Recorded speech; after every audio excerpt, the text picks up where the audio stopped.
Good morning students. आज मैं आपको पार्ट 4 दीवानों की हस्ती की व्याख्या करवाने जा रही हूँ। इस कविता के कवि हैं भगवती चरण वर्मा। व्याख्या है, हम दीवानों की क्या हस्ती है, आज यहाँ कल वहाँ चले, मस्ती का आलम साथ चला, हम धूल उड़ाते जहाँ चले। कवि मनमोजी स्वभाव का है, वह आगे बढ़ने में विश्वास रखता है, इसलिए जो जीवन से हताश नवयुवक हैं उनको जागृत करने के लिए वह कहता है, हम दीवानों की क्या हस्ती, अर्थात हम मनमस्त लोगों की क्या हस्ती है। हमारा स्वभाव ऐसा है कि आज यहाँ है तो कल हम कहीं और पर हैं।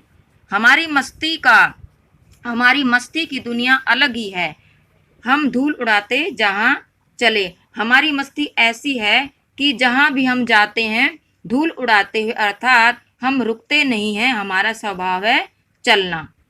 आए बनकर उल्लास अभी, उल्लास अर्थात खुशी, आंसू बनकर बह चले अभी, सब कहते ही रह गए अरे तुम कैसे आए कहाँ चले।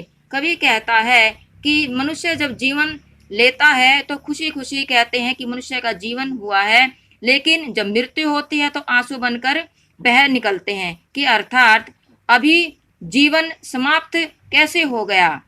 सब कहते ही रह गए अरे, कहते हैं कि जब मृत्यु आती है और जीवन रुक जाता है, लेकिन प्रगति कभी नहीं रुकनी चाहिए। लेकिन दुनिया हैरान है, कहती है अरे तुम कैसे आए कहाँ चले, अभी तो तुमने अपना कार्य पूरा ही नहीं किया था, तुम कहाँ चले गए। अगली व्याख्या है, किस ओर चले यह मत पूछो, चलना है बस इसलिए चले। कवि कहता है कि हम कर्मशील हैं, चलना हमारा स्वभाव है, हमें रुकना नहीं है, हमें देश की भलाई के लिए कार्य करने हैं, इसलिए कोई हमसे यह मत पूछे कि क्यों आगे बढ़ते जा रहे हो। जग से उसका कुछ लिए चले, जग को अपना कुछ दिए चले। हमने जग को इतना प्रेम दिया है, कर्मशील बनने की प्रेरणा दी है, इसलिए हमने संसार को कुछ दिया ही है, और संसार को देने के अलावा हमने संसार से कुछ लिया भी है, अर्थात संसार के लोगों ने हमें कर्मशील बनने में प्रेरणा दी है, हमें प्रेम किया है और कहा है कि हमें आगे ही बढ़ते रहना चाहिए। दो बात कही दो बात सुनी, कुछ हंसे और फिर कुछ रोए, छककर सुख दुख के घूंटों को हम एक भाव से पिए चले। कवि कहता है कि हमें हमेशा कर्मशील रहना चाहिए, हमें आगे बढ़ना चाहिए।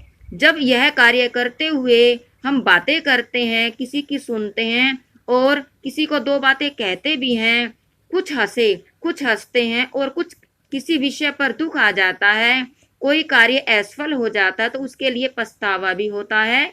छककर सुख दुख के घूंटों को, सुख और दुख जीवन के दो हिस्सों को, उनके अनुभवों को हमने पी लिया है, उनके अनुभवों को हमने जी लिया है, इसलिए हम एक भाव से पिए चले। जीवन में आने वाले सुख दुखों को हमने अनुभव कर लिया है और इसी भाव से हम यह जान गए हैं कि हमें आगे ही बढ़ना है, अर्थात हमें अपने देश की सेवा करनी है, हमें नवयुवकों को जागृत करना है। अगली व्याख्या है, हम भिखमंगों की दुनिया में स्वच्छंद लुटाकर प्यार चले। कवि कहता है कि जो लोग प्रेम से रहना नहीं जानते, आगे बढ़ना नहीं जानते, जीवन में कुछ अनुभव नहीं लेना चाहते, उन व्यक्तियों को भी हमने खूब प्यार दिया है। हम एक निशानी सी उर पर, अर्थात उर हृदय पर निशान ले असफलता का भार चले। जो आगे नहीं बढ़ना चाहते, उन असफल व्यक्तियों से हमें जो दुख हुआ है, लेकिन हम असफल नहीं हैं, हम उनको भी सफलता की ओर जागृत करना चाहते हैं और ले असफलता का भार चले, और यह लेकर के चलते हैं कि हमें असफल होना नहीं है।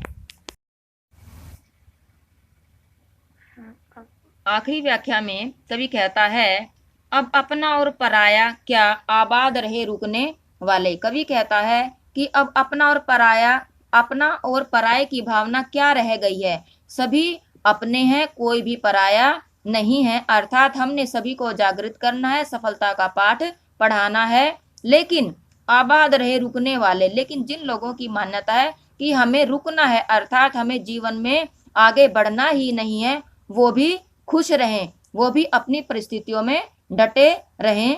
हम स्वयं बंधे थे और स्वयं हम अपने बंधन तोड़ चले, लेकिन हमारा अपना स्वयं का स्वभाव है कि हमें आगे बढ़ना है और सारे बंधनों को तोड़कर जीवन को प्रगतिशील बनाना है।